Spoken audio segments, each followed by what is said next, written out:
Good evening.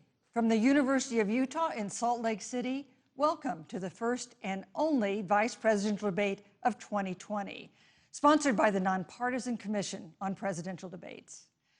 I'm Susan Page of USA Today. It is my honor to moderate this debate, an important part of our democracy. In Kingsbury Hall tonight, we have a small and socially distant audience, and we've taken extra precautions during this pandemic. Among other things, everyone in the audience is required to wear a face mask, and the candidates will be seated 12 feet apart. The audience is enthusiastic about their candidates, but they've agreed to express that enthusiasm only twice, at the end of the debate and now when I introduce the candidates. Please welcome California Senator Kamala Harris and Vice President Mike Pence.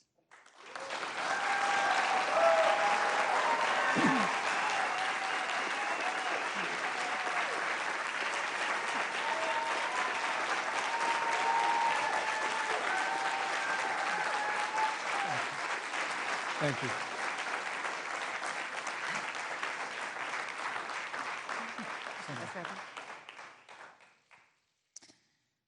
Senator Harris and Vice President Pence, thank you for being here.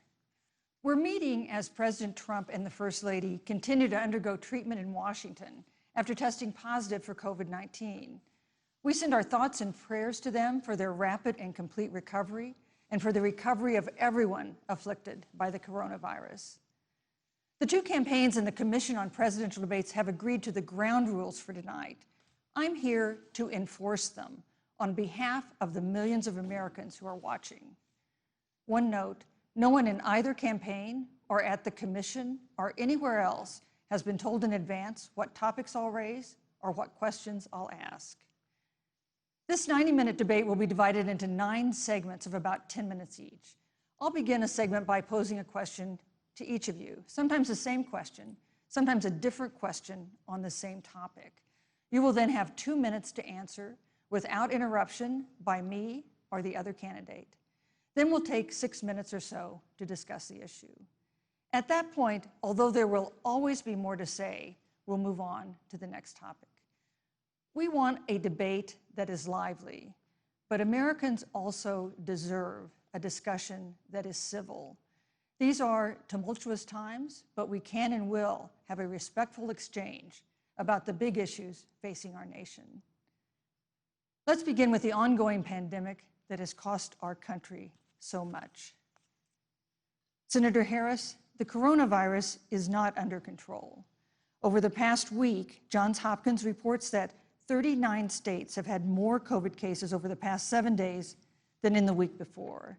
9 states have set new records.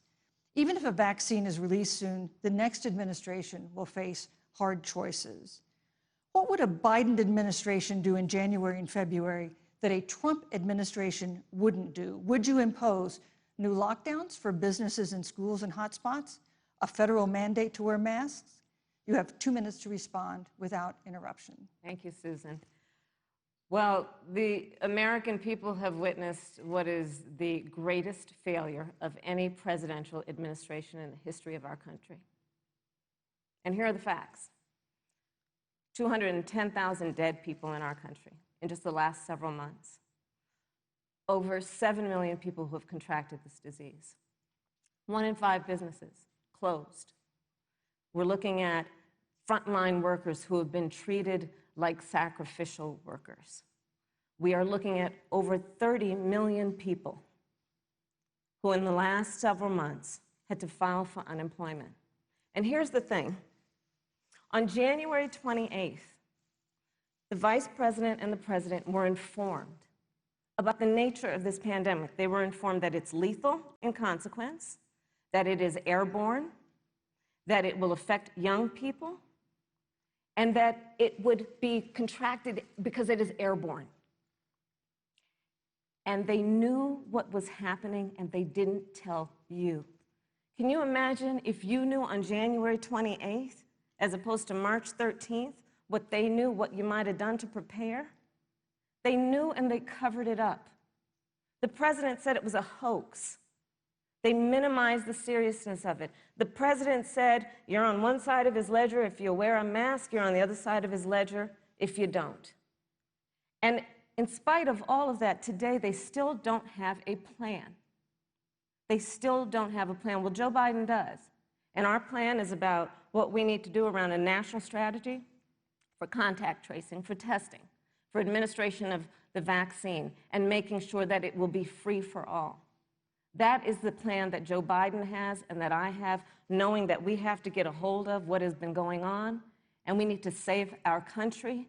And Joe Biden is the best leader to do that, and frankly, this administration has forfeited their right to re-election based on this. Thank you, Senator Harris.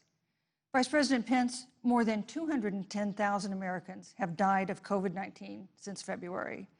The U.S. death toll as a percentage of our population is higher than that of almost every other wealthy nation on earth. For instance, our death rate is 2.5 times that of Canada next door. You head the administration's coronavirus task force.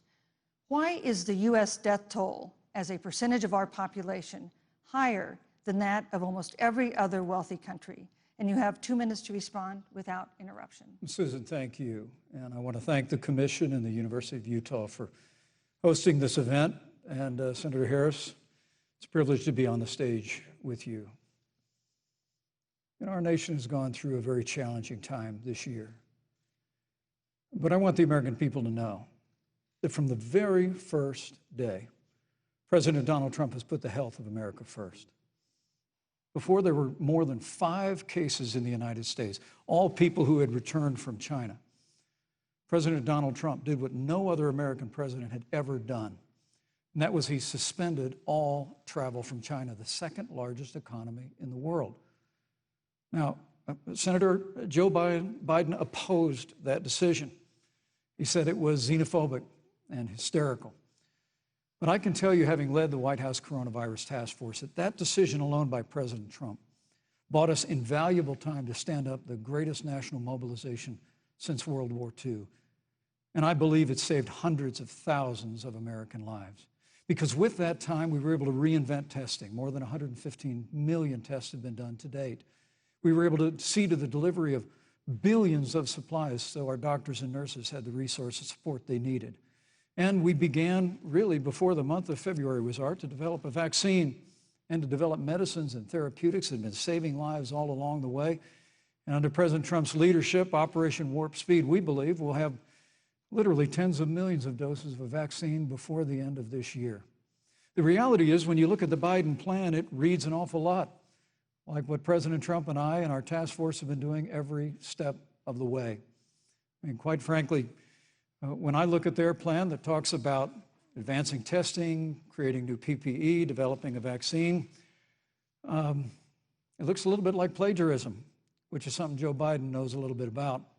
And I think the American people know that this is a president who has put the health of America first, and the American people, I believe with my heart, can be proud of the sacrifices they have made. It's saved countless American lives. Senator Harris, would you like to respond? Absolutely. Whatever the vice president is claiming the administration has done, clearly it hasn't worked. When you're looking at over 210,000 dead bodies in our country, American lives that have been lost, families that are grieving that loss. And you know, the vice president is the head of the task force and knew on January 28th how serious this was. And then, thanks to Bob Woodward, we learned that they knew about it. And then when that was exposed, the vice president said, when asked, well, why didn't y'all tell anybody? He said, because the president wanted people to remain calm. Well, let's get no, but Susan, this is important. Susan, I want to add, but Mr. Vice President, I'm speaking. I'm speaking. Yeah, you can have 15 more seconds, and then we'll give the vice president a chance to respond. So I want to ask the American people, how calm were you when you were panicked about where you're going to get your next roll of toilet paper? How calm were you when your kids were sent home from school and you didn't know when they could go back? How calm were you when your children couldn't see your parents because you were afraid they could kill them? Let's give Vice President Pence a chance to respond. Vice President Pence, you have 1 minute to respond. You know, there's not a day gone by that I haven't thought of every American family that's lost a loved one. And I want all of you to know that you'll always be in our hearts and in our prayers. But when you say what the American people have done over these last 8 months hasn't worked, that's a great disservice to the sacrifices the American people have made. The reality, if I may finish, Senator, the reality is Dr. Fauci said everything that he told the president in the Oval Office, the president told the American people. Now, President Trump, I will tell you, has boundless confidence in the American people, and he always spoke with confidence that we'd get through this together. But when you say it hasn't worked, when Dr. Fauci and Dr. Birx and our medical experts came to us in the second week of March, they said if the president didn't take the unprecedented step of shutting down roughly half of the American economy, that we could lose 2.2 million Americans. Now, that's the reality. Thank you. They also Thank you, said Vice to us, President if we did Pence. everything right, Susan, we could still lose more than 200,000 Americans. Vice President Now, one Pence, life lost is too Thank you. many, Susan. But the American people, I believe, deserve credit for the sacrifices that they have made, putting the health of their family and their neighbors first, our doctors, our nurses, our first Thank you, Vice responders. President Pence. And I'm going to speak up on behalf of what the American people have done. Vice President Pence, you were in the front row in a Rose Garden event 11 days ago at what seems to have been a super spreader event for senior administration and congressional officials. No social distancing, few masks, and now a cluster of coronavirus cases among those who were there.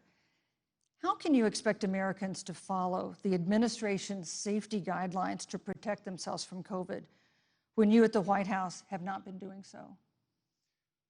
Well, the American people have demonstrated over the last 8 months that when given the facts, they're willing to put the health of their families and their neighbors and people they don't even know first. President Trump and I have great confidence in the American people and their ability to take that information and put it into practice. In the height of the epidemic, when we were losing a heartbreaking number of 2,500 Americans a day, we surged resources to New Jersey and New York and New Orleans and Detroit. We told the American people what needed to be done, and the American people made the sacrifices. When the outbreak in the Sun Belt happened this summer, again, Americans stepped forward. But the reality is the work of the President of the United States goes on. A vacancy on the Supreme Court of the United States has come upon us, and the President introduced Judge Amy Coney Yes, Barrett. thank you. Thank you, Vice But President at Pence. that, if I may say, that Rose Garden event, there's been a great deal of speculation about it. My wife Karen and I were there and honored to be there. Many of the people who were at that event, Susan, actually were tested Yes. for coronavirus, and it was an outdoor event, which all of our scientists regularly and routinely advise. The difference here is President Trump and I trust the American people to make choices in the best interest of their health. Joe Biden and Kamala Harris consistently talk about mandates, and not just mandates with the coronavirus, but a government takeover of health care, Thank you, the Vice Green New President Pence. Deal, all government control. We're about freedom and respecting the freedom of the American people. Let's talk about respecting the American people. You respect the American people when you tell them the truth. You respect the American people when you have the courage Which we've to be a always leader done. speaking of those things that you may not want people to hear, but they need to hear so they can protect themselves. But this administration stood on information that if you had as a parent, if you had as a worker knowing you didn't have enough money saved up, and now you're standing in a food line because of the ineptitude of an administration that was unwilling to speak the truth to the American people. So let's talk about caring about the American people. The American people have had to sacrifice far too much because of the incompetence of this administration. It is asking too much of the people. Susan, we talked No, about Vice It is President asking too much of the people. Look- That they would not be equipped with the information they need to help themselves to protect Susan, their the parents President- and No, their I'm children. sorry. Kamala Harris, Senator Harris, I'm sorry. It's I meant fine, to I'm say- Kamala. No, you're Senator Harris to me. For life to get back to normal, Dr. Anthony Fauci and other experts say that most of the people who can be vaccinated need to be vaccinated. But half of Americans now say they wouldn't take a vaccine if it was released now. If the Trump administration approves a vaccine before or after the election, should Americans take it, and would you take it? If the public health professionals, if Dr. Fauci, if the doctors tell us that we should take it, I'll be the first in line to take it, absolutely. But if Donald Trump tells us that we should take it, I'm not taking it. Vice President Pence, there have been a lot of repercussions from this pandemic. In recent days, the president's diagnosis of COVID-19 has underscored the importance of the job that you hold and that you are seeking. That's our second topic tonight. It's the role of the vice president. One of you will make history on January 20th. You will be the vice president to the oldest president the United States has ever had. Donald Trump will be 74 years old on Inauguration Day. Joe Biden will be 78 years old. That already has raised concerns among some voters, concerns that have been sharpened by President Trump's hospitalization in recent days. Vice President Pence, have you had a conversation or reached an agreement with President Trump about safeguards or procedures when it comes to the issue of presidential disability? And if not, do you think you should? You have 2 minutes without interruption. Well, Susan, thank you, although I would like to go back. I think we need to move on to the issue of Well, thank you, but I would like to go back because the reality is that we're going to have a vaccine, Senator, in record time, in unheard of time, in less than a year. We have 5 companies in phase 3 clinical trials, and we're right now producing tens of millions of doses. So the fact that you continue to undermine public confidence in a vaccine, if the vaccine emerges during the Trump administration, I think is unconscionable. And Senator, I just ask you, stop playing politics with people's lives. The reality is that we will have a vaccine, we believe, before the end of this year. And it will have the capacity to save countless American lives. And your continuous undermining of confidence in a vaccine is it's just unacceptable. And let me also say, you know, the reality is when you talk about failure in this administration, we actually do know what failure looks like in a pandemic. It was 2009. The swine flu arrived in the United States. Thankfully, it ended up not being as lethal as the coronavirus. But before the end of the year, when Joe Biden was vice president of the United States, not 7.5 million people contracted the swine flu, 60 million Americans contracted the swine flu. If the swine flu had been as lethal as the coronavirus, in 2009, when Joe Biden was vice president, we would have lost 2 million American lives. His own chief of staff, Ron Klain, would say last year that it was pure luck that they did, quote, everything possible wrong. And we learned from that. They left the strategic national stockpile empty. They left an empty and hollow plan, but we still learned from it. And I think the American people, I want to say again, can be proud of what we have done. And Senator, please stop undermining confidence in a vaccine. Senator Harris, let me ask you the same question that I asked Vice President Pence, which is, have you had a conversation or reached an agreement with Vice President Biden about safeguards or procedures when it comes to the issue of presidential disability? And if not, and if you win the election next month, do you think you should? You have 2 minutes uninterrupted. So let me tell you, first of all, the day I got the call from Joe Biden, it was actually a Zoom call, asking me to serve with him on this ticket was probably one of the most memorable days of my life. I thought about my mother, who came to the United States at the age of 19, gave birth to me at the age of 25 at Kaiser Hospital in Oakland, California. And the thought that I'd be sitting here right now, I know would make her proud, and she must be looking down on this. You know, Joe and I were raised in a very similar way. We were raised with values that are about hard work, about the value and the dignity of public service, and about the importance of fighting for the dignity of all people. And I think Joe asked me to serve with him because, you know, I have a career that included being elected the first woman district attorney of San Francisco, where I created models of innovation for law enforcement in terms of reform of the criminal justice system. I was elected the first woman of color and black woman to be elected Attorney General of the state of California, where I ran the second largest Department of Justice in the United States, second only to the United States Department of Justice. And there I took on everything from transnational criminal organizations to the big banks that were taking advantage of homeowners, to for-profit colleges that were taking advantage of veterans.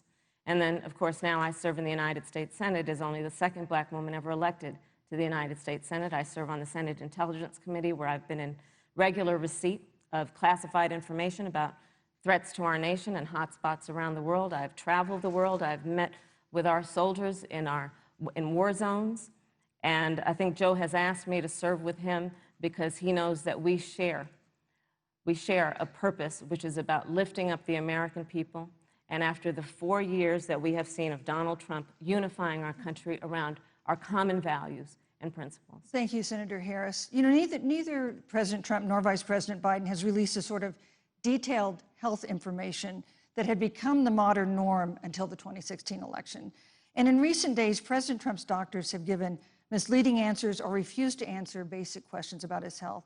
And my question to each of you in turn is this information voters deserve to know? Vice President Pence, would you like to go first? Well, Susan, thank you. And let me say, on behalf of the President and the First Lady, how moved we've all been by the outpouring of prayers and concern for the President. And I do believe it's emblematic of the prayers and the concern that have ushered forth for every American impacted by the coronavirus. But the care the President received at Walter Reed Hospital, the White House doctors, was exceptional. And the transparency that they practiced all along the way will continue. The American people have a right to know about the health and well-being of their President, and will continue to do that. But I'm just extremely grateful and was more than a little moved by the broad and bipartisan support. And Senator, I want to thank you and Joe Biden for your expressions of genuine concern. And I also want to congratulate you, as I did on that phone call, on the historic nature of your nomination. Thank you. I never expected to be on this stage 4 years ago, so I know the feeling. But the reality is we've got an election before the American people in the midst of this challenging year. And the stakes have never been higher, but I think the choice has never been clearer. I want to give Senator Harris a chance to respond to the same question I asked, which is, do voters have a right to know more detailed health information about presidential candidates and especially about presidents, especially when they're facing some kind of challenge? Absolutely, and that's why Joe Biden has been so incredibly transparent, and certainly by contrast, the president has not, both in terms of health records, but also let's look at taxes. We now know, because of great investigative journalism, that Donald Trump paid $750 in taxes. When I first heard about it, I literally said, "You mean $750,000? And it was like, no, $750. We now know Donald Trump owes and is in debt for $400 million. And just so everyone is clear, when we say in debt, it means you owe money to somebody. And it'd be really good to know who the President of the United States, the Commander-in-Chief, owes money to, because the American people have a right to know what is influencing the President's decisions. And is he making those decisions on the best interest of the American people, of you, or self-interest? So, Susan, I'm glad you asked about transparency, because it has to be across the board. Joe has been incredibly transparent over many, many years. The one thing we all know about Joe, he puts it all out there. He is honest, he is forthright. But Donald Trump, on the other hand, has been about covering up everything. Thank you, Senator Harris. I want to give you a chance to respond, Vice President. Well, look, I respect the fact that Joe Biden spent 47 years in public life. I respect your public service as well. Thank you. But the American people have a president who's a businessman, he's a job creator, who's paid tens of millions of dollars in taxes, payroll taxes, property taxes. He's created tens of thousands of American jobs. And the president said those public reports are not accurate. And the president's also released literally stacks of financial disclosures the American people can review just as the law allows. But the distinction here is that Joe Biden, 47 years in public service, compared to President Donald Trump, who brought all of that experience 4 years ago. Thank you, Vice and President. turned this economy around by cutting taxes, rolling back regulation, unleashing American energy, fighting for free and fair trade, and all of that's on the line if Joe Biden and Kamala Harris. You know, that's a good segue into our third topic, which is about the economy. This has been another aspect of life for Americans that's been so affected by this coronavirus. We have a jobs crisis brewing. On Friday, we learned that the unemployment rate had declined to 7.9% in September, but the job growth had stalled, and that was before the latest round of layoffs and furloughs in the airline industry at Disney and elsewhere. Hundreds of thousands of discouraged workers have stopped looking for work. Nearly 11 million jobs that existed at the beginning of the year haven't been replaced. Those hardest hit include Latinos, Blacks, and women. Senator Harris, the Biden-Harris campaign has proposed new programs to boost the economy, and you would pay for that new spending by raising $4 trillion in taxes on wealthy individuals and corporations. Some economists warn that could curb entrepreneurial ventures that fuel growth and create jobs. Would raising taxes put the recovery at risk? And you have 2 minutes to answer uninterrupted. Thank you. On the issue of the economy, I think there couldn't be a more fundamental difference between Donald Trump and Joe Biden. Joe Biden believes you measure the health and the strength of America's economy based on the health and the strength of the American worker and the American family. On the other hand, you have Donald Trump, who measures the strength of the economy based on how rich people are doing, which is why he passed a tax bill benefiting the top 1% and the biggest corporations of America, leading to a $2 trillion deficit that the American people are going to have to pay for. On day one, Joe Biden will repeal that tax bill. He'll get rid of it. And what he'll do with the money is invest it in the American people. And through a plan that is about investing in infrastructure, something that Donald Trump said he would do. I remember hearing about some infrastructure week. I don't think it ever happened. But Joe Biden will do that. He'll invest in infrastructure. It's about upgrading our roads and bridges, but also investing in clean energy and renewable energy. Joe is going to invest that money in what we need to do around innovation. There was a time when our country believed in science and invested in research and development so that we were an innovation leader on the globe. Joe Biden will use that money to invest in education. So, for example, for folks who want to go to a 2-year community college, it will be free. If you come from a family that makes less than $125,000, you'll go to a public university for free. And across the board, we'll make sure that if you have student loan debt, it's cut by $10,000. That's how Joe Biden thinks about the economy, which is it's about investing in the people of our country as opposed to passing a tax bill, which had the benefit of letting American corporations go offshore to do their business. Thank you, You're Senator welcome. Harris. Vice President Pence, your administration has been predicting a rapid and robust recovery, but the latest economic report suggests that's not happening. Should Americans be braced for an economic comeback that is going to take not months, but a year or more? You have 2 minutes to answer uninterrupted. When President Trump and I took office, America had gone through the slowest economic recovery since the Great Depression. Because when Joe Biden was vice president, they tried to tax and spend and regulate and bail our way back to a growing economy. President Trump cut taxes across the board. Despite what Senator Harris says, the average American family of 4 had $2,000 in savings in taxes. And with the rise in wages that occurred, most predominantly for blue-collar, hardworking Americans, the average household income for a family of 4 increased by $4,000 following President Trump's tax cuts. But America, you just heard Senator Harris tell you, on day one, Joe Biden's going to raise your taxes. It's really remarkable to think, Susan.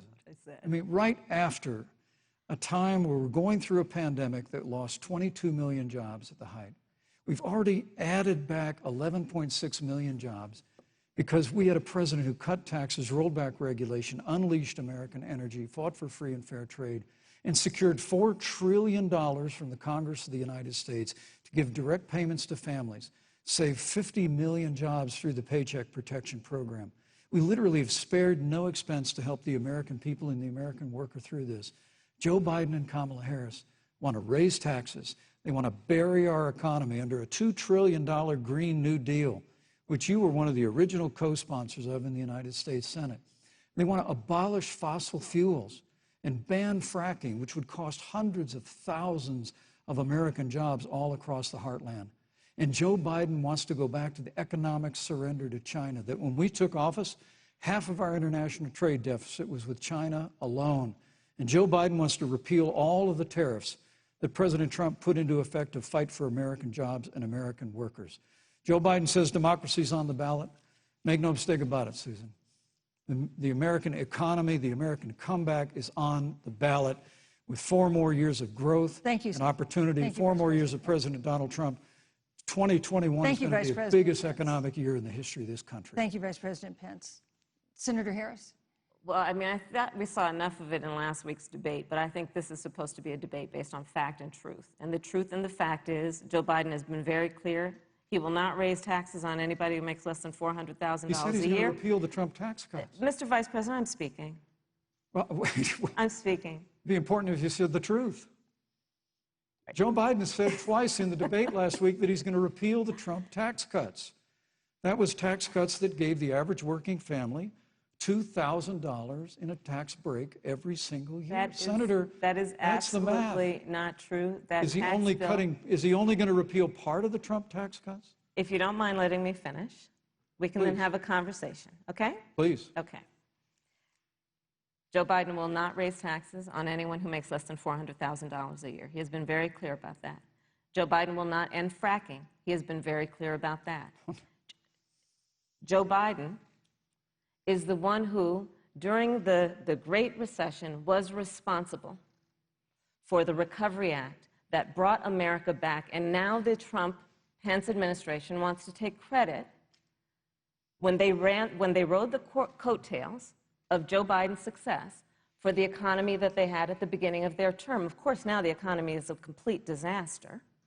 But Joe Biden, on the one hand, did that. On the other hand, you have Donald Trump, who has reigned over a recession that is being compared to the Great Depression. On the one hand, you have Joe Biden, who was responsible with President Barack Obama for the Affordable Care Act, which brought health care to over 20 million Americans and protected people with pre-existing conditions. And what it also did is it saved those families who otherwise were going bankrupt because of hospital bills they could not afford. On the other hand, you have Donald Trump, who's in court right now, trying to get rid of the Affordable Care Act, which means that you will lose protections if you have pre-existing conditions. And this is very important, Susan. Yes, and it's important. We need to give Vice President. He interrupted me, and I'd like to just finish, please. If you have a pre-existing condition, heart disease, diabetes, breast cancer, they're coming for you. If you love someone who has a pre-existing condition, they're coming for you. If you are under the age of 26 on your parents' coverage, they're coming for you. Senator Harris, thank you. You're welcome. Let me give you a chance to respond. Well, I hope we have a chance to talk about health care because Obamacare was a disaster. The American people remember it well. And President Trump and I have a plan to improve health care and to protect pre-existing conditions for every American. But look, Senator Harris, you're entitled to your own opinion, but you're not entitled to your own facts. You yourself said on multiple occasions when you were running for president that you would ban fracking. Joe Biden looked at a supporter in the eye and pointed and said, I guarantee that we will abolish fossil fuels. They have a $2 trillion version of the Green New Deal, Susan, that your newspaper, USA Today, said really wasn't that very different from the original Green New Deal. More taxes, more regulation, banning fracking, abolishing fossil fuel, crushing American energy, and economic surrender to China is a prescription for economic decline. President Trump and I will keep America growing. The V-shaped recovery that's underway right now will continue with 4 more years of President Donald Trump in the White House. Thank you very, very much, Vice President Pence. Once again, you've provided the perfect segue to a new topic, which is climate change. And Vice President Pence, I'd like to pose the first question to you. This year, we've seen record-setting hurricanes in the South. Another one, Hurricane Delta, is now threatening the Gulf. And we have seen record-setting wildfires in the West. Do you believe, as the scientific community has concluded, that man-made climate change has made wildfires bigger, hotter, and more deadly, and have made hurricanes wetter, slower, and more damaging? You have 2 minutes uninterrupted. Thank you, Susan. Well, first, I'm very proud of our record on the environment and on conservation. According to all of the best estimates, our air and land are cleaner than any time ever recorded, and our water is among the cleanest in the world. And just a little while ago, the President signed the Outdoors Act. It's the largest investment in our public lands and public parks in 100 years. So President Trump has made a commitment to conservation and to the environment. Now, with regard to climate change, the climate is changing. But the issue is, what's the cause and what do we do about it? President Trump has made it clear that we're going to continue to listen to the science.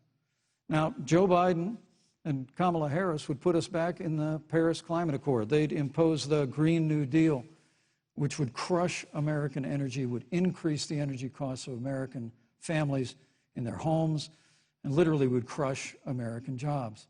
And President Trump and I believe that the progress that we have made in a cleaner environment has been happening precisely because we have a strong free market economy. You know, what's remarkable is the United States has reduced CO2 more than the countries that are still in the Paris Climate Accord, but we've done it through innovation, and we've done it through natural gas and fracking, which, Senator, the American people can go look at the record. I know Joe Biden says otherwise now, as you do, but the both of you repeatedly committed to abolishing fossil fuel and banning fracking. And so by creating the kind of American innovation, we're actually steering toward a stronger and better environment. With regard to wildfires, President Trump and I believe that forest management has to be front and center, and even Governor Gavin Newsom from your state has agreed we've got to work on forest management. And with regard to hurricanes, the National Oceanic Administration tells us that actually as difficult as they are, Thank you, Vice President. There are no more hurricanes today than there were 100 years ago. Thank you. But many of the climate alarmists Pence, use hurricanes and wildfires to try and Thank sell you, their Vice bill of President goods Pence. of a Green New Deal. And President Trump and I are going to always put Thank you, American Vice jobs and President American Pence. workers first. Senator Harris, as the Vice President mentioned, you co-sponsored the Green New Deal in Congress. But Vice President Biden said in last week's debate that he does not support the Green New Deal. But if you look at the Biden-Harris campaign website, it describes the Green New Deal as a crucial framework. What exactly would be the stance of a Biden-Harris administration toward the Green New Deal? You have 2 minutes uninterrupted. Sure. So first of all, I will repeat, and the American people know, that Joe Biden will not ban fracking. That is a fact. That is a fact. I will repeat that Joe Biden has been very clear that he thinks about growing jobs, which is why he will not increase taxes for anyone who makes less than $400,000 a year. Joe Biden's economic plan, Moody's, which is a reputable Wall Street firm, has said will create 7 million more jobs than Donald Trump's. And part of those jobs that will be created by Joe Biden are going to be about clean energy and renewable energy. Because you see, Joe understands that the west coast of our country is burning, including my home state of California. Joe sees what is happening on the Gulf states, which are being battered by storms. Joe has seen and talked with the farmers in Iowa, whose entire crops have been destroyed because of floods. And so Joe believes, again, in science. I'll tell you something, Susan. I served, when I first got to the Senate, on the committee that's responsible for the environment. Do you know this administration took the word science off the website and then took the phrase climate change off the website? We have seen a pattern with this administration, which is they don't believe in science. And Joe's plan is about saying we're going to deal with it, but we're also going to create jobs. Donald Trump, when asked about the wildfires in California, and the question was, you know, the science is telling us this, you know what Donald Trump said? Science doesn't know. So let's talk about who is prepared to lead our country over the course of the next 4 years on what is an existential threat to us as human beings. Joe is about saying we're going to invest that in renewable energy. It's going to be about the creation of millions of jobs. We will achieve net zero emissions by 2050, carbon neutral by 2035. Joe has a plan. This has been a lot of talk from the Trump administration, and really it has been to go backward instead of forward. We will also re-enter the climate agreement with pride. Senator Harris just said that climate change is an existential threat. Vice President Pence, do you believe that climate change poses an existential threat? As I said, Susan, the climate is changing. We'll follow the science. But Once again, Senator Harris is denying the fact that they're going to raise taxes on every American. Joe Biden said twice in the debate last week that on day one he was going to repeal the Trump tax cuts. Those tax cuts delivered $2,000 in tax relief to the average family of four across America. And with regard to banning fracking, I just recommend that people look at the record. You yourself said repeatedly that you would ban fracking. You were the first Senate co-sponsor of the Green New Deal. And while Joe Biden denied the Green New Deal, Susan, thank you for pointing out, the Green New Deal is on their campaign website. And as USA Today said, it's essentially the same plan as you co-sponsored with AOC when she submitted it in the Senate. And you just heard the senator say that she's going to resubmit America to the Paris Climate Accord. Look, the American people have always cherished our environment. We'll continue to cherish it. We've made great progress reducing CO2 emissions through American innovation and the development of natural gas through fracking. We don't need a massive $2 trillion Green New Deal that would impose all new mandates on American businesses and American families. Thank you. Joe Biden wants us to retrofit 4 million American business buildings. It makes no sense. It will cost jobs. President Trump is going to put America first. He's going to put jobs first, and we're going to take care of our environment and follow the science. Thank you, you know, on the issue of jobs, Senator Harris. Let's talk about that. The vice president earlier referred to, as part of what he thinks is an accomplishment, the president's trade war with China. You lost that trade war. You lost it. What ended up happening is because of a so-called trade war with China, America lost 300,000 manufacturing jobs. Farmers have experienced bankruptcy because of it. We are in a manufacturing recession because of it. And when we look at where this administration has been, there are estimates that by the end of the term of this administration, they will have lost more jobs than almost any other presidential administration. And the American people know what I'm talking about. You know, I think about 20-year-olds. You know, we have a 20-year-old, a 20-something-year-old, who are coming out of high school and college right now, and you're wondering, is there going to be a job there for me? We're looking at people who are trying to figure out how they're going to pay rent by the end of the month. Almost half of American renters are worried about whether they're going to be able to pay rent by the end of the month. This is where the economy is in America right now, and it is because of the catastrophe and the failure of leadership of this administration. Thank you, Senator Harris. Vice President Pence, let me give you just 15 seconds to respond, because then I want to move on to Well, I'd love to respond. Look, lost the trade war with China. Joe Biden never fought it. Joe Biden has been a cheerleader for communist China over the last several decades. And again, Senator Harris, you're entitled to your opinion. You're not entitled to your own facts. When Joe Biden was vice president, we lost 200,000 manufacturing jobs, and President Obama said they were never coming back. He said we needed a magic wand to bring them back. In our first 3 years after we cut taxes, rolled back regulation, unleashed American energy, this administration saw 500,000 manufacturing jobs created. And that's exactly the kind of growth we're going to continue to see as we bring our nation through this pandemic. But a Green New Deal, your massive new mandates, your Paris Climate Accord, it's going to kill jobs this time, just like it killed jobs. I just need to respond very briefly, 15 seconds, and then we'll move on. Thank you. Joe Biden is responsible for saving America's auto industry, and you voted against it. So let's set the record straight. Thank you. I'd like to talk about China. We have, as our next topic, we have no more complicated or consequential foreign relationship than the one with China. It is a huge market for American agricultural goods. It's a potential partner in dealing with climate change in North Korea. And in a video tonight, President Trump again blamed it for the coronavirus, saying China will pay. Vice President Pence, how would you describe our fundamental relationship with China? Competitors, adversaries, enemies? You have 2 minutes. Thank you, Susan. Well, before I leave that, let me speak to voting records if I can. You know, everybody knows that NAFTA cost literally thousands of American factories to close. It We saw automotive jobs go south of the border. President Trump fought to renegotiate NAFTA.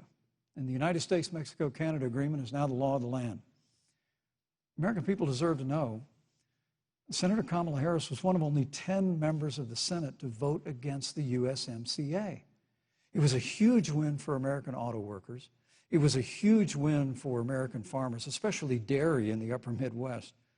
But Senator, you said it didn't go far enough on climate change, that you put your radical environmental agenda ahead of American auto workers and ahead of American jobs. The American people deserve to know that. Is probably why Newsweek magazine said that Kamala Harris was the most liberal member of the United States Senate in 2019, more liberal than Bernie Sanders, more liberal than any of the others in the United States Senate. So now with regard to China, look, Susan, first and foremost, China is to blame for the coronavirus. And President Trump is not happy about it. He's made that very clear, made it clear again today. China and the World Health Organization did not play straight with the American people. They did not let our personnel into China to get information on the coronavirus until the middle of February. Fortunately, President Trump, in dealing with China from the outset of this administration, standing up to China that had been taking advantage of America for decades in the wake of Joe Biden's cheerleading for China, President Trump made that decision before the end of January to suspend all travel from China. And again, the American people deserve to know Joe Biden opposed President Trump's decision to suspend all travel from China. He said it was hysterical. He said it was Thank you, Vice xenophobic. President Pence. But President Trump has stood up to China. We're going to continue to stand strong. Thank you, Vice President Pence. We want to improve the relationship, but we're going to level the playing field, and we're going to hold China accountable for what they did to America with the coronavirus. Thank you. Senator Harris, let me ask you the same question that I asked the Vice President. How would you describe our fundamental relationship with China? Are we competitors, adversaries, enemies? You'll have 2 minutes uninterrupted. Susan, the Trump administration's perspective and approach to China has resulted in the loss of American lives, American jobs, and America's standing. There's a weird obsession that President Trump has had with getting rid of whatever accomplishment was achieved by President Obama and Vice President Biden. For example, they created within the White House an office that basically was responsible for monitoring pandemics.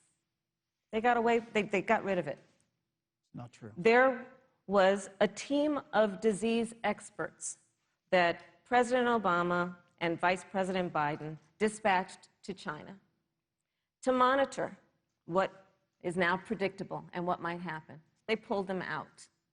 We now are looking at 210,000 Americans who have lost their lives. Let's look at the job situation. We mentioned before the trade deal, the trade war, they wanted to call it, with China.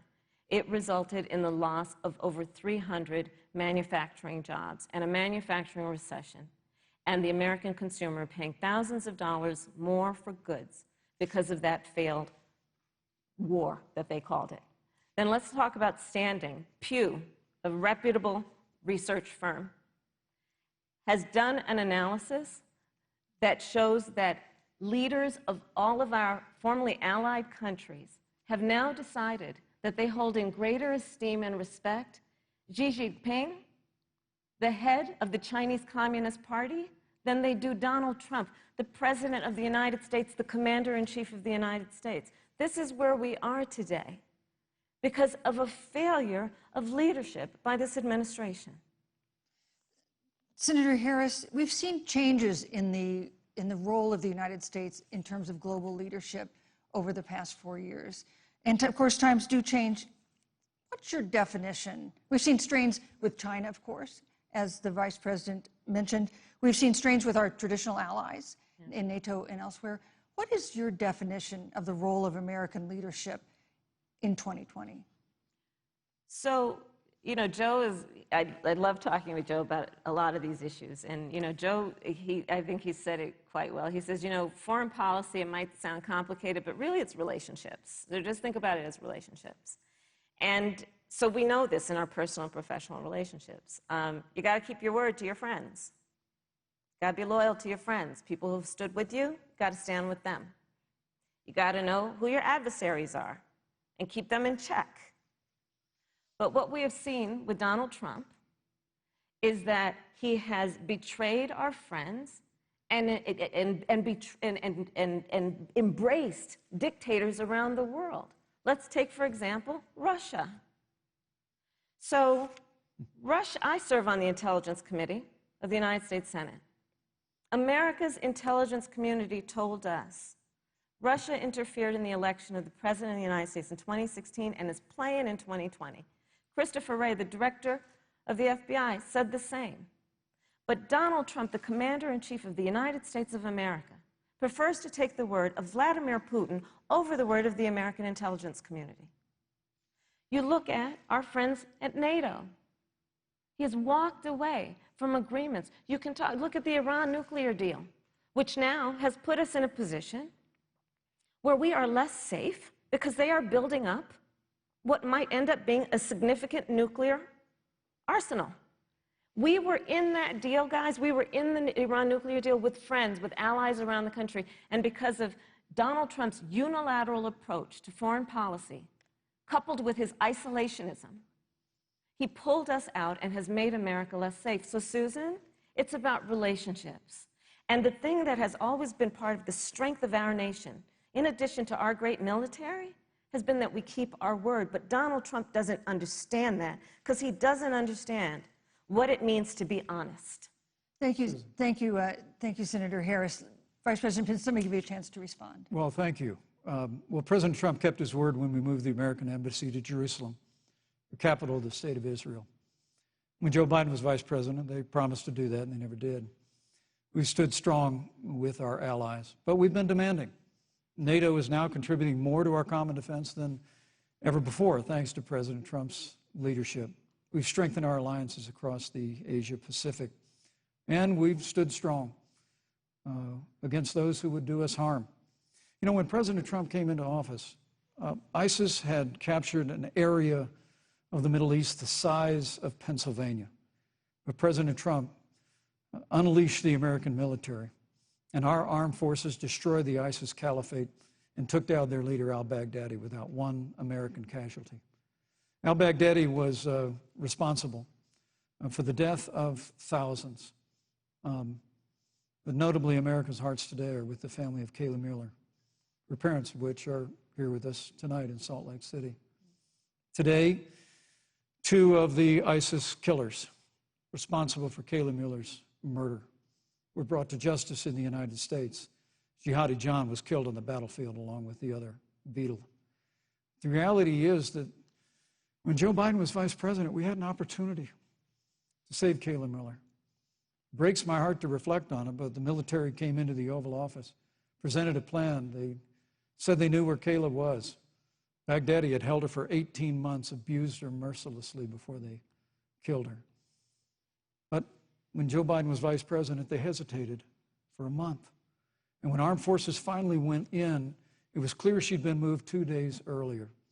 And her family says with a heart that broke the heart of every American that if President Donald Trump had been president, they believe Kayla would be alive today. Thank you, Vice Look, President. we destroyed the ISIS caliphate. And you talk about re-entering the Iran nuclear deal. I mean, the last administration transferred $1.8 billion to the leading state sponsor of terrorism. Pence. President Donald Trump got us out of the deal. Thank you, Vice President Pence. And when Qasem Soleimani was traveling to Baghdad to do harm to Americans, President Donald Trump took him out. Thank you, Vice President Pence. And America is safer, our allies are safer, and the American people know President Donald Trump will never Thank you, Vice President take Pence. action. I would like to give Senator Harris a chance to respond, but not at such great length, because of course there are other topics we want to talk about. But I would like equal time. Yes. Thank you. Please go ahead. First of all, to the Mueller family, I know about your daughter's case, and I'm so sorry. I'm so sorry. What happened to her is awful, and it should have never happened. And I know Joe feels the same way. And I know that President Obama feels the same way. But you mentioned Soleimani. Let's start there. So after the strike on Soleimani, there was a counter strike on our troops in Iraq. And they suffered serious brain injuries. And do you know what Donald Trump dismissed them as? Headaches. And this is about a pattern of Donald Trump's, where he has referred to our men who are serving in our military as suckers and losers. Donald Trump, who went to Arlington Cemetery and stood above the graves of our fallen heroes and said, what's in it for them? Because, of course, you know, he only thinks about what's in it for him. Let's take what he said about John McCain, a great American hero. And Donald Trump says he doesn't deserve to be called a hero because he was a prisoner of war. And this is very important when you want to talk about who is the current commander-in-chief and what they care about and what they don't care about. Public reporting that Russia had bounties on the heads of American soldiers. And you know what a bounty is? It's somebody puts a price on your head and they will pay it if you are killed. And Donald Trump had talked at least 6 times to Vladimir Putin and never brought up the subject. Joe Biden would never do that. Thank you. Joe Biden would, but Joe Biden would hold Russia to account for any threat to our nation's security or to our troops who are sacrificing their lives for the sake of our democracy and our safety. Thank you, Senator Harris. This is such an important issue, but we have other important issues as well. And Susan, I want to make sure we have a chance I really have to talk to respond about to that. I'm, Look, she has 15 seconds because Well, I got to we're have trying more to than keep. that. Look, well, I'm sorry, Vice President Pence, you've had more time than she's had so far. The slanders against President Donald Trump regarding men and women of our armed forces are absurd. I'm sorry, Vice President Pence. My son is a captain in the United Yes. States Marine Corps. My son-in-law is deployed in the United States Navy. I can assure all of you, with sons and daughters serving in our military, President Donald Trump not only respects but reveres all of those who serve in our armed forces, and any suggestion otherwise is ridiculous. Thank you, Vice President Pence. Vice the American President people Pence, deserve, Susan, Vice the President American Pence, people I deserve to didn't, know. Vice President There's a Pence, I did not, pattern that you excuse can't me, deny. Susan, the I American did not people create deserve the to know rules for tonight. Joe Biden Your and campaigns agreed to the rules for tonight's debate with the Commission on Presidential Debates. I'm here to enforce them, which involves moving from one topic to another, giving roughly equal time to both of you, right which is what I'm trying very hard to do. Go right ahead. So I want to go ahead and move to the next topic, which is an important one, as the last topic was, and that is the Supreme Court. On Monday, the Senate Judiciary Committee is scheduled to open hearings on Amy Coney Barrett's nomination to the Supreme Court. Senator Harris, you'll be there as a member of the committee. Yes. Her confirmation would cement the court's conservative majority and make it likely open to more abortion restrictions, even to overturning the landmark Roe v. Wade ruling. Access to abortion would then be up to the states. Vice President Pence, you're the former governor of Indiana. If Roe v. Wade is overturned, what would you want Indiana to do? Would you want your home state to ban all abortions? You have 2 minutes, uninterrupted. Well, thank you for the question, but I'll use a little bit of my time to respond to that very important issue before.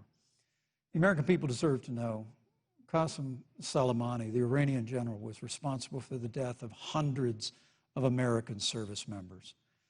When the opportunity came, we saw him headed to Baghdad to kill more Americans. President Trump didn't hesitate, and Qasem Soleimani is gone.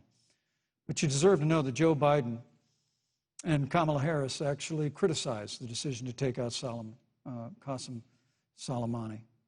It's really inexplicable, but with regard to Joe Biden, it's explainable. Because history records that Joe Biden actually opposed the raid against Osama bin Laden.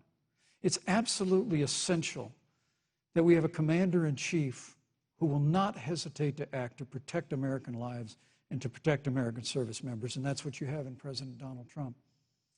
Now, with regard to the Supreme Court of the United States, let me say President Trump and I could not be more enthusiastic about the opportunity to see Judge Amy Coney Barrett become Justice Amy Coney Barrett. Now, she's a brilliant woman, and she will bring a lifetime of experience and a sizable American family to the Supreme Court of the United States. And our hope is, in the hearing next week, unlike Justice Kavanaugh received with treatment from you and others, we hope she gets a fair hearing. And we particularly hope that we don't see the kind of attacks on her Christian faith that we saw before. I mean, the Democrat chairman of the Judiciary Committee before, when Judge Barrett was being confirmed for the Court of Appeals, expressed concern that the dogma of her faith lived loudly in her. Dick Durbin of Illinois said that it was a concern.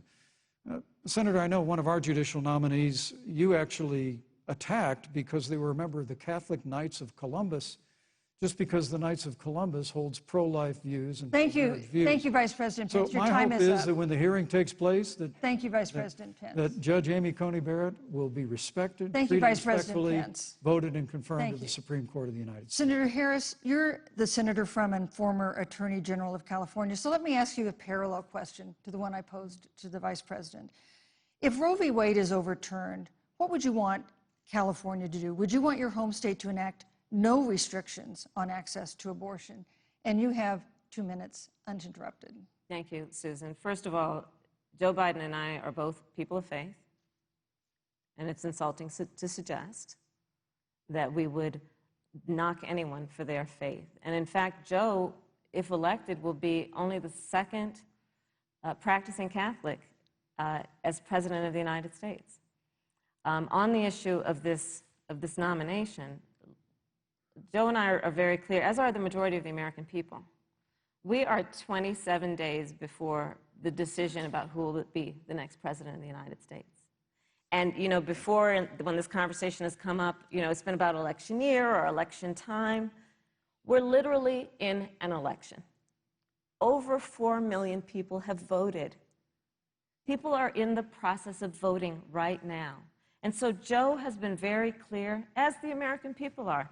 Let the American people fill that seat in the White House, and then we'll fill that seat on the United States Supreme Court. And to your point, Susan, the issues before us couldn't be more serious. There's the issue of choice, and I will always fight for a woman's right to make a decision about her own body. It should be her decision and not that of Donald Trump and the Vice President, Michael Pence. But let's also look at what else is before the court.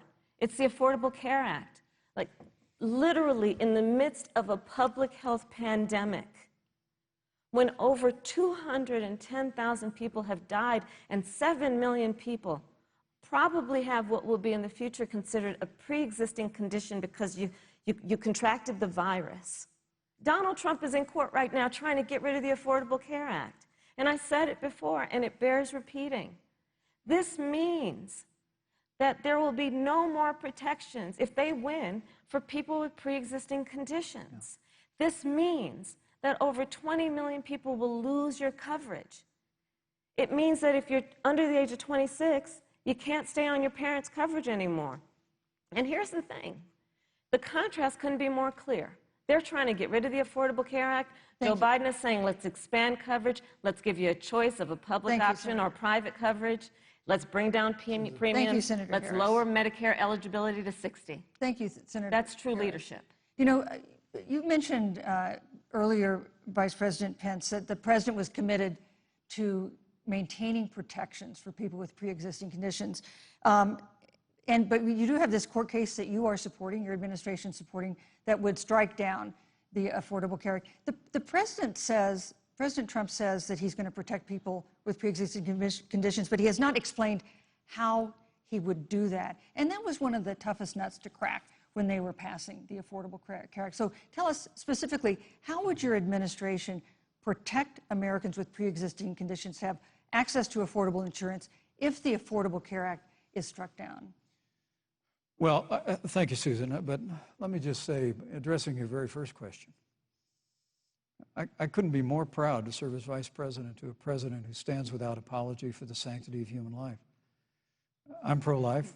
I don't apologize for it. And this is another one of those cases where there's such a dramatic contrast.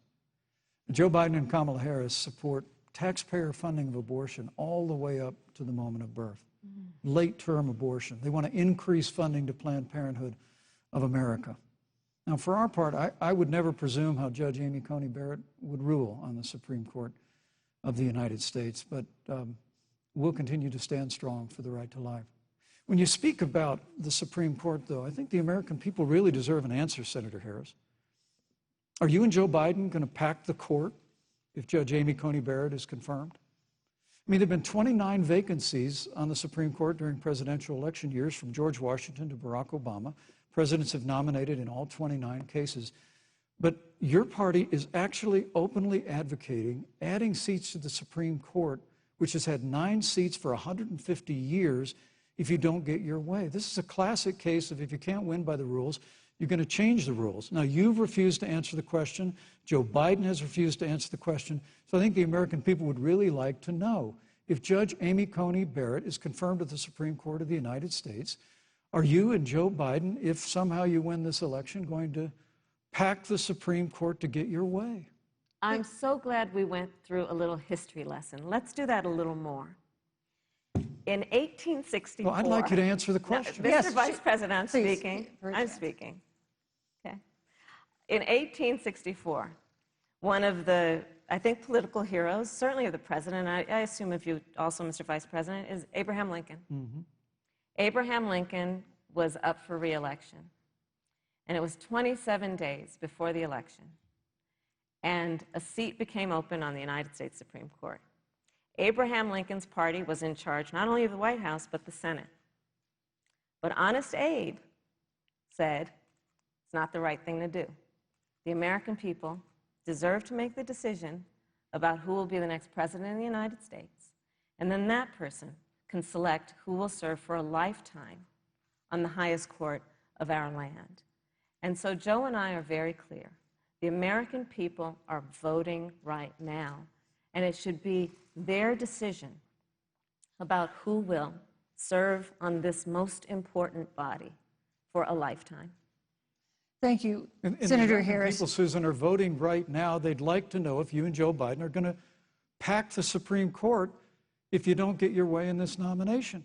Let's talk about packing. You once Come on, again gave a non-answer. Joe Biden gave a non-answer. trying to answer you The now. American people deserve a straight answer. And if you haven't figured it out yet, the straight answer is they are going to pack the Supreme Court if they somehow win this election. Men and Mr. women, Vice President, I got to I tell you, think people across this country, if you cherish our Supreme Court, if you cherish the separation of powers, you need to reject the Biden-Harris ticket. Come November the 3rd, re-elect President Donald Trump, and we'll stand by that separation of powers in a 9-seat Supreme Court. Yeah, let's talk about packing the court then. Let's talk about the Please. fact. Yeah, I'm about to. So the Trump-Pence administration has been, because I sit on the Senate Judiciary Committee, Susan, as you mentioned, and I've witnessed the appointments for lifetime appointments to the federal courts, district courts, courts of appeal. People who are purely ideological, people who have been reviewed by legal professional organizations and found to have been not competent, are substandard. And do you know that of the 50 people who President Trump appointed to the Court of Appeals for lifetime appointments, not one is black? This is what they've been doing. You want to talk about packing a court? Let's have that discussion. All right, thank you, Senator. Let's go on and talk about the issue of racial justice. I just want the record to reflect she never answered the question. So the American people, Thank maybe you. the next debate, Joe Biden will answer the question, Thank you, but I think thank the you. American people know the answer. Thank you, Vice President. In March, Breonna Taylor, a 26-year-old emergency room technician in Louisville, was shot and killed after police officers executing a search warrant in a narcotics investigation broke into her apartment. The police said they identified themselves. Taylor's boyfriend said he didn't hear them do that. He used a gun registered to him to fire a shot, which wounded an officer.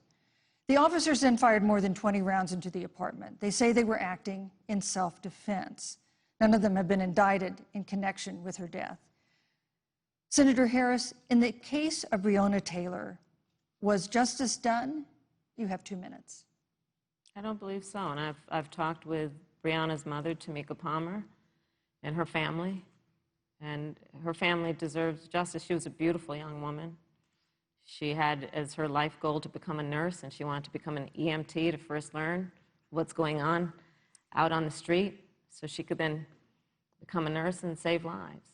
And her life was taken unjustifiably and tragically and violently. And it brings me to, you know, the 8 minutes and 46 seconds that America witnessed, during which an American man was tortured and killed under the knee of an armed, uniformed police officer. And people around our country of every race, of every age, of every gender, perfect strangers to each other, marched shoulder to shoulder, arm in arm, fighting for us to finally achieve that ideal of equal justice under law. And I was a part of those peaceful protests. And I believe strongly that, first of all, we are never going to condone violence, but we always must fight for the values that we hold dear, including the fight to achieve our ideals. And that's why Joe Biden and I have said on this subject, look, and I'm a former career prosecutor. I know what I'm talking about.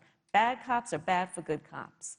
We need reform of our policing in America and our criminal justice system, which is why Joe and I will immediately ban chokeholds and carotid holds. George Floyd would be alive today if we did that.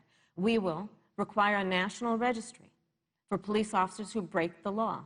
We will, on the issue of criminal justice reform, get rid of private prisons and cash bail, and we will decriminalize marijuana. And we will expunge the records of those who have been convicted of marijuana. This is the time for leadership on a tragic, tragic issue of unarmed black people in America who have been killed. Senator Harris. Vice President Pence, let me pose the same question to you. In the case of Breonna Taylor, was justice done? You have 2 minutes uninterrupted. Well, our heart breaks for the loss of any innocent American life. And the family of Breonna Taylor has our sympathies. But I trust our justice system, a grand jury that refused the evidence. And it really is remarkable that as a former prosecutor, you would assume that an impaneled grand jury looking at all the evidence got it wrong. But you're entitled to your opinion, Senator. I think, look, and with regard to George Floyd, there's no excuse for what happened to George Floyd. And justice will be served. But there's also no excuse for the rioting and looting that followed. I mean, it really is astonishing. Flora Westbrook is with us here tonight in Salt Lake City. Just a few weeks ago, I stood at what used to be her salon. It was burned to the ground by rioters and looters. And Flora is still trying to put her life back together. And I must tell you, this presumption that you hear consistently from Joe Biden and Kamala Harris, that America is systemically racist, and that, as Joe Biden said, that he believes that law enforcement has an implicit bias against minorities, is a great insult to the men and women who serve in law enforcement. And I want everyone to know, who puts on the uniform of law enforcement every day, that President Trump and I stand with you. And it is remarkable that when Senator Tim Scott tried to pass a police reform bill, brought together a group of Republicans and Democrats, Senator Harris, you got up and walked out of the room. And then you filibustered Senator Tim Scott's bill on the Senate floor that would have provided new accountability, new resources. But we don't have to choose between supporting law enforcement, improving public safety, and supporting our African American neighbors and all of our minorities. Under President Trump's leadership, we'll always stand with law enforcement, and we'll do what we've done from day one, and that is improve the lives of African Americans. Thank you, Vice President Pence. Record unemployment, record investments in education, and we'll fight for school choice for all of our minorities. Thank you, Vice President. I'd like to respond. Senator Harris. I will not sit here and be lectured by the Vice President on what it means to enforce the laws of our country. I am the only one on this stage who was personally prosecuted, everything from child sexual assault to homicide. I'm the only one on this stage who has prosecuted the big banks for taking advantage of America's homeowners. I'm the only one on this stage who prosecuted for-profit colleges for taking advantage of our veterans. And the reality of this is that we are talking about an election in 27 days, where last week the President of the United States took a debate stage in front of 70 million Americans and refused to condemn white supremacists. Not true. And Not true. it wasn't like he didn't have a chance. He didn't do it, and then he doubled down. And then he said, when pressed, stand back, stand by. And this is a part of a pattern of Donald Trump's. He called Mexicans rapists and criminals. He instituted as his first act a Muslim ban. On the issue of Charlottesville, where people were peacefully protesting the need for racial justice, where a young woman was killed, and on the other side there were neo-Nazis carrying tiki torches, shouting racial epithets, anti-Semitic slurs. And Donald Trump, when asked about it, said there were fine people on both sides. This is who we have as the President of the United States. And America, you deserve better. Joe Biden will be a president who brings our country together. Senator Harris. And recognizes the beauty in our diversity and the fact that we Senator all Harris, have so much more in common than what separates us. Vice President Pence, let me give you a minute to respond. Thank you, Susan. I appreciate that very much. You know, I think this is one of the things that makes people dislike the media so much in this country, Susan, is that you selectively edit, just like Senator Harris did, comments that President Trump and I and others on our side of the aisle make. I mean, Senator Harris conveniently omitted, after the president made comments about people on either side of the debate over monuments, he condemned the KKK, neo-Nazis, and white supremacists, and has done so repeatedly. You're concerned that he doesn't condemn neo-Nazis. President Trump has Jewish grandchildren. His daughter and son-in-law are Jewish. This is a president who respects and cherishes all of the American people. But you talk about having personally prosecuted. I'm glad you brought up your record, Senator. Thank you. I really need to make this point. When you were DA in San Francisco, when you left office, African Americans were 19 times more likely to be prosecuted for minor drug offenses than whites and Hispanics. When you were Attorney General of California, you increased the disproportionate incarceration of blacks in California. Yeah. You did nothing on criminal justice reform in California. You didn't lift a finger to pass the First Step Act on Capitol Hill. I mean, the reality is your record speaks for itself. President Trump and I have fought for criminal justice reform. Thank you, Vice President Pence. We fought for educational choice and opportunities for African Americans, all of our members. Thank you, sir. And we'll do it for 4 more Thank years. you. You know, there is no more important issue than the final issue that we're going to talk about tonight, and that is the issue of the election itself. Susan, he attacked my record. I would like an opportunity to respond. Let me give you 30 seconds because we're running out of time. I appreciate that. First of all, having served as the Attorney General of the state of California, the work that I did is a model of what our nation needs to do, and we will be able to do under a Joe Biden presidency. Our agenda includes what this administration has failed to do. It will be about not only instituting a ban on chokeholds and carotid holes. Thank you. Thank you, Senator Harris. I would like to go through. These are points that you made earlier in the hour, and I want to talk about the election itself before we have to. But I want to talk about the connection between what Joe and I will do and my record, which includes I was the first statewide officer to institute a requirement that my agents would wear body cameras and keep them on full time. We were the first to initiate a requirement that there would be a training for law enforcement on implicit bias because, yes, Joe Biden and I recognize that implicit bias does exist, Mr. Vice President, contrary to what you may believe. We did the work of instituting reforms that were about investing in reentry. This is the work that we have done and the work we will do going forward. And again, I will not be lectured by the Vice President on our record of what we have done in terms of law enforcement and keeping our communities safe, and a commitment to reforming the criminal justice system of America. Thank you, Senator Harris. And I'd like to pose I'd like you to respond first to the question on our final topic, the election itself. President Trump has several times refused to commit himself to a peaceful transfer of power after the election. If your ticket wins and President Trump refuses to accept a peaceful transfer of power, what steps would you and Vice President Biden then take? What would happen next? You have 2 minutes. So I'll tell you, Joe and I are, I think, particularly proud of the coalition that we've built around our campaign. We probably have one of the broadest coalitions of folks that you've ever seen in a presidential race. Of course, we have the support of Democrats, but also independents and Republicans. In fact, 7 members of President George W. Bush's cabinet are supporting our ticket.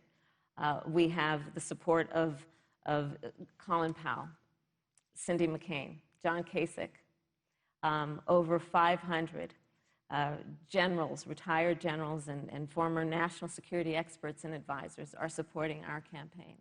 And I believe they are doing that because they know that Joe Biden has a deep, deep-seated commitment to fight for our democracy and to fight for the integrity of our democracy and to bring integrity back to the White House. And so we believe in the American people. We believe in our democracy. And here's what I'd like to say to everybody. Vote. Please vote. Vote early. Come up with a plan to vote. Go to iwillvote.com. You can also go to joebiden.com. We have it within our power in these next 27 days to make the decision about what will be the course of our country for the next 4 years. And it is within our power, and if we use our vote and we use our voice, we will win. And we will not let anyone subvert our democracy with what Donald Trump has been doing, as he did on the debate stage last week, when again in front of 70 million people, he openly attempted to suppress the vote. Joe Biden, on the other hand, on that same debate stage, because clearly Donald Trump doesn't think he can run on a record because it's a failed record, Joe Biden on that stage said, hey, just please vote. So I'll repeat what Joe said. Please vote. Thank you, Senator. Vice President Pence, President Trump has several times refused to commit himself to a peaceful transfer of power after the election. If Vice President Biden is declared the winner and President Trump refuses to accept a peaceful transfer of power, what would be your role and responsibility as Vice President? What would you personally do? You have 2 minutes. Well, Susan, first and foremost, I think we're going to win this election. Because while Joe Biden and Kamala Harris rattle off a long litany of the establishment in Washington, D.C., an establishment that Joe Biden's been a part of for 47 years, President Donald Trump has launched a movement of everyday Americans from every walk of life. And I have every confidence that those same Americans that delivered that historic victory in 2016, they see this president's record where we rebuild our military, we revived our economy through tax cuts and rolling back regulation, fighting for fair trade, unleashing American energy. We appointed conservatives to our federal courts at every level. And we stood with the men and women of law enforcement every single day. And I think that movement of Americans has only grown stronger in the last 4 years. But when you talk about accepting the outcome of the election, I must tell you, Senator, your party has spent the last 3.5 years trying to overturn the results of the last election. It's amazing. When Joe Biden was Vice President of the United States, the FBI actually spied on President Trump and my campaign. I mean, there were documents released this week that the CIA actually made a referral to the FBI documenting that those allegations were coming from the Hillary Clinton campaign. And of course, we've all seen the avalanche, what you put the country through for the better part of 3 years until it was found that there was no obstruction, no collusion, case closed.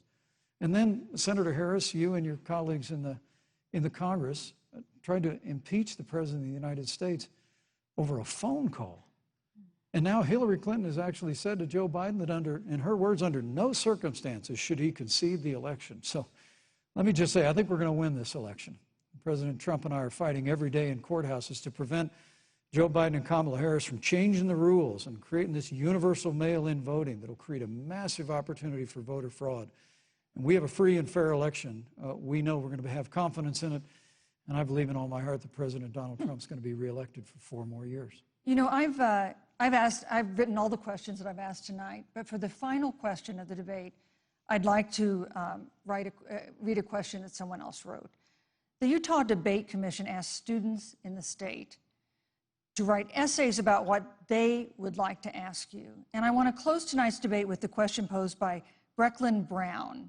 She's an 8th grader at Springville Junior High in Springville, Utah. And here's what she wrote, quote, "When I watch the news, all I see is arguing between Democrats and Republicans. When I watch the news, all I see is citizen fighting against citizen. When I watch the news, all I see are 2 candidates from opposing parties trying to tear each other down. If our leaders can't get along, how are the citizens supposed to get along?" And then she added, "Your examples could make all the difference to bring us together," end quote. So to each of you in turn, I'd like you to take 1 minute and respond to Brecklin. Vice President Pence, you have 1 minute. Brecklin, it's a wonderful question. And let me just commend you for taking an interest in public life. I started following the news when I was very young. And in America, we believe in a free and open exchange of debate. And we celebrate that. And it's how we've created literally the freest and most prosperous nation in the history of the world. But I would tell you that don't assume that what you're seeing on your local news networks is synonymous with the American people.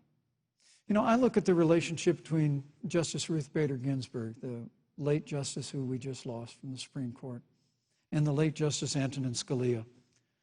They were on polar opposites on the Supreme Court of the United States, one very liberal, one very conservative. But what's been learned since her passing was the 2 of them and their families were the very closest of friends. I mean, here in America, we can disagree. We can debate vigorously, as Senator Harris and I have on this stage tonight. But when the debate is over, we come together as Americans. And that's what people do in big cities and small towns all across this country. So I just want to encourage you, Brecklin. I want to tell you that we're going to work every day to have government as good as our people. And the American people each and every day love a good debate. We love a good argument. But we always come together and are always there for one another in times of need. And we've especially learned that through the difficulties of this year. Senator Harris, what would you say to Brecklin? First of all, I love hearing from our young leaders. And when I hear her words, when I hear your words, Brecklin, I know our future is bright because it is that perspective on who we are and who we should be. That is a sign of leadership and is something we should all aspire to be. And that, you know, that brings me to Joe. Joe Biden, one of the reasons that Joe decided to run for president is after Charlottesville, which we talked about earlier. It so troubled him and upset him like it did all of us, that there was that kind of hate and division. What propelled Joe to run for president was to see that over the course of the last 4 years, what Brecklin described has been happening. Joe has a long-standing reputation of working across the aisle and working in a bipartisan way. And that's what he's going to do as president. Joe Biden has a history of lifting people up and fighting for their dignity. You mean you have to know Joe's story to know that Joe has known pain, he has known suffering, and he has known love. And so, Brecklin, when you think about the future, I do believe the future is bright. And it will be because of your leadership, and it will be because we fight for each person's voice through their vote, and we get engaged in this election because you have the ability through your work and through eventually your vote to determine the future of our country and what its leadership looks like. Thank you, Senator Harris. Thank you, Vice President Pence. Thank you so much for being with us tonight. We want to thank also the University of Utah for its hospitality, and most of all, our thanks to all the Americans who watched this debate tonight. Again, our best wishes for a quick recovery to President Trump, the First Lady, and everyone who is battling COVID-19. The second presidential debate is next week on October 15th, a town hall style debate in Miami. We hope you'll join us then. Good evening.